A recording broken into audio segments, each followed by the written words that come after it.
ഇടയിൽ വളരെ നിർണായകമായിട്ടുള്ള geo political developments ആണ്, പ്രത്യേകിച്ച് മിഡിൽ ഈസ്റ്റ് അപ്ഡേറ്റ്സ് ആണ്. ഇതിൽ ഇസ്രായേൽ പറഞ്ഞിരിക്കുന്നത് ഈ യുദ്ധം സ്ട്രെച്ച് ആവുകയാണ് മീൻസ് ഇപ്പം നിലവിൽ ഉദ്ദേശിച്ച പോലെ ഒരു ഷോർട്ട് പീരീഡിൽ അവസാനിക്കില്ല, ഇത് തുടർച്ചയായിട്ട് മുന്നോട്ട് പോകും എന്നാണ് പറഞ്ഞിരിക്കുന്നത്. ഇറാനെ ആക്രമിക്കുന്ന അതേ സമയത്ത് തന്നെ ഹെസ്ബുള്ളയുടെ മേളിലും ആക്രമണങ്ങൾ തുടരുകയാണ്. അതാണ് ഇപ്പോൾ സംഭവിച്ചുകൊണ്ടിരിക്കുന്നത്. ഇതിനകത്ത് മെയിനായിട്ട് പറയാനുള്ളത് പറഞ്ഞാൽ അമേരിക്ക മൈൻ സ്വീപ്പേഴ്സിനെ ഇറക്കിയിട്ടുണ്ട് സ്ട്രേറ്റ് ഓഫ് ഹോർമൂസിൽ അമേരിക്കയുടെ ഒരു വാർഷിപ്പ് വന്ന് കൃത്യമായിട്ട് മൈൻ സ്വീപ്പേഴ്സിനെ ഡിപ്ലോയ് ചെയ്തിട്ടുണ്ട്. അപ്പോൾ ഇത് കടലിൽ കിടന്ന് അൺവാണ്ടഡ് ത്രെട്ടുകളെല്ലാം ഇത് മോണിറ്റർ ചെയ്യുമെന്നാണ് പറയുന്നത്. അപ്പം റെഡ്യൂസ് ദ റിസ്ക് അതാണ് ഉദ്ദേശിക്കുന്നത്. അതായത് സ്ട്രേറ്റ് ഓഫ് ഹോർമൂസിലുള്ള ഇറാനിയൻ മൈനുകളുടെ ആക്രമണം ഉണ്ടാവാതിരിക്കാൻ എന്തെല്ലാം തരത്തിൽ മുൻകരുതലുകൾ എടുക്കാൻ പറ്റുമോ അതെല്ലാം അമേരിക്ക എടുക്കുന്നുണ്ട്. തികച്ചും ശക്തമായ രീതിയിൽ ആക്രമണങ്ങൾ തുടരുന്നുണ്ട്. B-1 ബോംബർ കൊണ്ടുള്ള ആക്രമണങ്ങളൊക്കെ നടത്തുന്നുണ്ട്. മാസീവായിട്ടുള്ള സ്കെയിലിലാണ് ഇറാൻ്റെ ഉള്ളിൽ അറ്റാക്ക് തുടരുന്നത്. പല സ്ഥലങ്ങളിലും ആക്രമണങ്ങൾ നടത്തുന്നുണ്ട്. അതുപോലെ തന്നെ ഇവാക്വേഷൻ ഓർഡർ ടെബ്രീസ് ഉൾപ്പെടെയുള്ള സ്ഥലങ്ങൾ, ടെബ്രീസ്, തെഹ്റാൻ, ഈ സ്ഥലങ്ങളിലൊക്കെ റിപ്പീറ്റഡ് ആയിട്ട് ഇവാക്വേഷൻ ഓർഡർ ഇഷ്യൂ ചെയ്തുകൊണ്ടിരിക്കുകയാണ്. ഈ ടെബ്രീസ് എന്ന് പറയുന്നത് ഈ അസർബൈജാൻ, തുർക്കി ആ ഏരിയയിൽ കിടക്കുന്ന ഒരു സിറ്റിയാണ്. അവിടെ തൊട്ടേ താഴോട്ട് ആക്രമണങ്ങൾ തുരുതരാ നടത്തിക്കൊണ്ടിരിക്കുകയാണ്. ഒരു ഇറാനിയൻ നേവൽ വെസലിനെ അമേരിക്ക സ്ട്രേറ്റ് ഓഫ് ഹോർമൂസിൽ തന്നെ വെച്ച് അറ്റാക്ക് ചെയ്തിട്ടുണ്ട്. അതുപോലെ ഇറാൻ്റെ മിസൈൽ ആക്രമണത്തിൽ ഇന്ന് ഇസ്രായേലിൻ്റെ ഉള്ളിൽ ഏലിയാത്ത് എന്ന് പറഞ്ഞ സ്ഥലത്ത് മിസൈൽ പതിച്ചിട്ടുണ്ട്. 12 മുതൽ 13 വയസ്സ് പ്രായമുള്ള ഒരു സ്റ്റുഡൻറ്റ്, അവനാണ് പരിക്കേറ്റത്, ഗുരുതരമായ പരിക്കാണ്. അതുപോലെ 39 വയസ്സുള്ള ഒരു അഡൽറ്റിനും പരിക്കേറ്റിട്ടുണ്ട്. അഡൽറ്റിൻ്റെ പരിക്ക് അത്ര ഗുരുതരമല്ല. ഏലിയാത്ത് എന്ന് പറഞ്ഞ സ്ഥലത്ത് ഇറാൻ്റെ മിസൈൽ പതിച്ചതിലുണ്ടായ അപകടമാണിത്. ഇസ്രായേലിൻ്റെ ഉള്ളിൽ അയൺ ബീം എന്ന് പറഞ്ഞ ടെക്നോളജി, ലേസർ ഇൻ്റർസെപ്റ്റേഴ്സ്, ഇത് ശരിക്കും ഡ്രോൺ, അതുപോലെ റോക്കറ്റ്, ഇതേപോലെ വളരെ ഷോർട്ട് റേഞ്ചിൽ വരുന്ന ത്രെട്ടുകളെ ഇൻ്റർസെപ്റ്റ് ചെയ്യാൻ വേണ്ടിയിട്ടാണ് ഈ അയൺ ബീം ഇൻട്രൊഡ്യൂസ് ചെയ്തത്. അപ്പോൾ അത് അയൺ ബീമിൻ്റെ ടെക്നോളജിയിൽ യാതൊരുവിധ പ്രശ്നങ്ങളുമില്ല. പക്ഷേ ഇതിൻ്റെ availability, number of iron beam missionaries വളരെ കുറവാണ്. അതായത് ഇറാൻ്റെ മിസൈൽ ഉൽപ്പാദനത്തിനേക്കാളും ഹെസ്ബുള്ളയുടെ റോക്കറ്റ് മാനുഫാക്ചറിങ്ങിനേക്കാളും നമ്മളുടെ അയൺ ബീം പ്രൊഡക്ഷൻ വളരെ കുറവാണ്. അതായത് നമുക്ക് കൂടുതൽ നമ്പേഴ്സ് വേണം, നമുക്ക് കുറവ് നമ്പേഴ്സാണ് ഉള്ളത് എന്നുള്ള തരത്തിൽ ഇസ്രായേലിൻ്റെ ഉള്ളിൽ നിന്ന് തന്നെ വിമർശനങ്ങൾ വരുന്നുണ്ട് ഗവൺമെൻറ്റിനെതിരെ. അതായത് ഈ അയൺ ബീം മാനുഫാക്ചറിങ് യൂണിറ്റ് കാര്യപ്രസക്തമായ രീതിയിൽ മാനുഫാക്ചറിങ്ങിൽ ശ്രദ്ധിച്ചില്ല എന്നാണ് ആരോപണം. UAE-യുടെ അമേരിക്കൻ താല്പര്യങ്ങളെ ചോദ്യം ചെയ്യുന്ന രീതിയിൽ ഇറാൻ UAE-ക്കെതിരെ ഭീഷണി മുഴക്കുന്നുണ്ട്.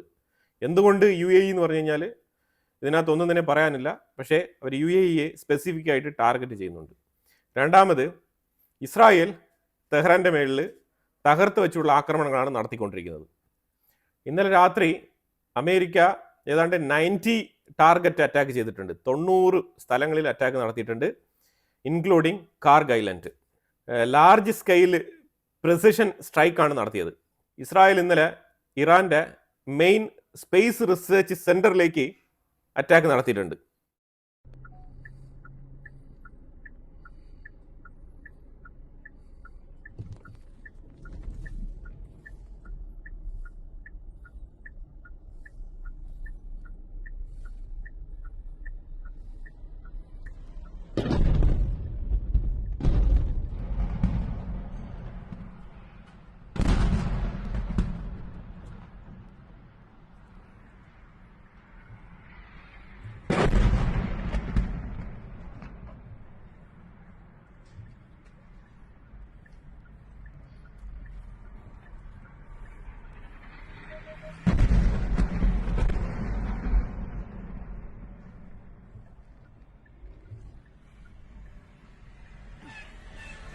അവിടെ എയർ ഡിഫൻസ് സിസ്റ്റം ഉണ്ടായിരുന്നു, ആ എയർ ഡിഫൻസ് സിസ്റ്റവും കൂടി തകർത്ത് കളഞ്ഞിരിക്കുകയാണ്. അവരുടെ ഡെപ്യൂട്ടി ഡിഫൻസ് മിനിസ്റ്റർ പറഞ്ഞിരിക്കുന്നത്, ഇറാൻ്റെ ഡെപ്യൂട്ടി ഡിഫൻസ് മിനിസ്റ്റർ പറഞ്ഞിരിക്കുന്നത്, അമേരിക്കയുമായിട്ടും ഇസ്രായേലുമായിട്ടും യുദ്ധം കണ്ടിന്യൂ ആയിട്ട് മുന്നോട്ട് പോകുന്ന സാഹചര്യത്തിൽ ഞങ്ങൾ ഇനിയും വൈബ്രൻ്റ് ആയിട്ടുള്ള എഫക്റ്റീവ് ആയിട്ടുള്ള ബാലിസ്റ്റിക് മിസൈലുകളെ രംഗത്തിറക്കും എന്നാണ് പറഞ്ഞിരിക്കുന്നത്. ശരിക്കും ഇറാൻ്റെ ഉള്ളിൽ പല തുരങ്കങ്ങളിലുള്ള വീഡിയോ ദൃശ്യങ്ങളൊക്കെ പുറത്തു വന്നിട്ടുണ്ട്. അവരുടെ അടുത്ത് ഇനിയും ആയിരക്കണക്കിൽ 10,000 ഡ്രോൺ റെഡി ആയിട്ടിരിപ്പുണ്ട്, ഷാഹിദ് ഡ്രോൺ. അതുപോലെ തന്നെ മിസൈലുകളും അവരുടെ പക്കൽ ആവശ്യത്തിനുണ്ട്. ഇനി ഈ മിസൈൽ ലോഞ്ച് ചെയ്യുന്ന ലോഞ്ച് പാഡുകളാണ് എത്രയുണ്ടെന്നുള്ളത് കൃത്യമായിട്ട് അറിയാത്തത്. അവർ തീർച്ചയായിട്ടും അവരുടെ പക്കൽ സേഫ് ഗാർഡ് ചെയ്ത് വെച്ചിട്ടുണ്ടാവും. അതുകൊണ്ട് തന്നെയാണ് ഇത്തരത്തിലുള്ള ബാലിസ്റ്റിക് മിസൈലുകളൊക്കെ അവർക്ക് ഇപ്പോഴും അയക്കാൻ പറ്റുന്നത്. ഹമാസ് പറഞ്ഞിരിക്കുന്നത് ഇറാൻ മിഡിൽ ഈസ്റ്റ് രാജ്യങ്ങളിലേക്കുള്ള ആക്രമണം നിർത്തണം, നെയ്ബർഹുഡ് കൺട്രീസിന്റെ മേളിൽ ആക്രമണം നടത്താൻ പാടില്ല, അതിന് പകരം ഇസ്രായേലിലേക്ക് ആക്രമണം ഫോക്കസ് ചെയ്യാൻ വേണ്ടിയിട്ടുള്ള ഒരു പ്രഖ്യാപനം നടത്തിയിട്ടുണ്ട്. ഇതെന്തുകൊണ്ടാണെന്ന് പറഞ്ഞാൽ ഹമാസ് ഒരു സുന്നി സംഘടനയാണ്. അതേസമയം ഇറാൻ ഷിയ ബിലീഫ് സിസ്റ്റത്തിൽ ഫോളോ ചെയ്യുന്ന രാജ്യമാണ്. ഇറാൻ ആക്രമിക്കുന്ന മിഡിൽ ഈസ്റ്റിലുള്ള മറ്റ് രാജ്യങ്ങളെല്ലാം തന്നെ സുന്നി രാജ്യങ്ങളാണ്. ഇതിനകത്ത് ബഹ്റൈനിൽ മാത്രമാണ് കുറച്ച് ഷിയ അനുഭാവികൾ കൂടുതലുള്ളത്. ബഹ്റൈനിൽ വേണമെങ്കിൽ ഇറാനെ ഇൻഫ്ലുവൻസ് ചെയ്തിട്ട് അവിടെ ഒരു ആഭ്യന്തര കലാപം ഉണ്ടാക്കാനുള്ള കപ്പാസിറ്റി ഉണ്ട്. അതുകൊണ്ട് ബഹ്റൈൻ എപ്പോഴും കുറച്ച് ഡൗൺ പ്ലേ ആണ് ചെയ്യുന്നത്. അവർ എഫക്റ്റീവായിട്ട് ഈ വിഷയത്തിൽ ഇടപെടില്ല. അവരെപ്പോഴും ഒരു ന്യൂട്രൽ സ്റ്റാൻഡ് ആയിരിക്കും എടുക്കുന്നത്.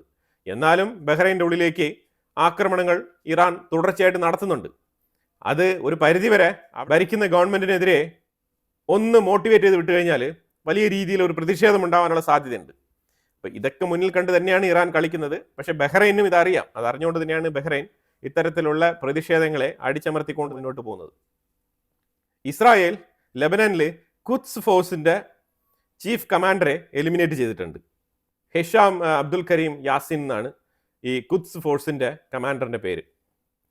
ട്രംപ് പറഞ്ഞിരിക്കുന്നത് ആരാണോ ഈ പ്രതിഷേധിച്ച പൊതുജനങ്ങളെ വെടിവെച്ച് കൊലപ്പെടുത്തിയത് അവരെ തെരഞ്ഞു പിടിച്ച് എക്സിക്യൂട്ട് ചെയ്യും എന്നാണ് പറഞ്ഞിരിക്കുന്നത്. പറയുന്നതൊക്കെ ശരി തന്നെ. ആദ്യം ആ സ്ട്രീറ്റ് ഓഫ് ഹോർമോസ് കൺട്രോളിൽ എടുക്കാൻ നോക്കണം ട്രംപ്. അത് കഴിഞ്ഞാലേ ബാക്കി എന്തെങ്കിലുമൊക്കെ നടക്കുകയുള്ളൂ. അല്ലെങ്കിൽ ഇറാനെ അറ്റാക്ക് ചെയ്യുന്നതിനുള്ള ഗ്ലോബൽ സപ്പോർട്ട് കുറയും. ഇറാഖിൽ ബാഗ്ദാദിൽ പ്രവർത്തിക്കുന്ന US എംബസിക്ക് നേരെ ആക്രമണം നടത്തിയിട്ടുണ്ട് ഇറാൻ.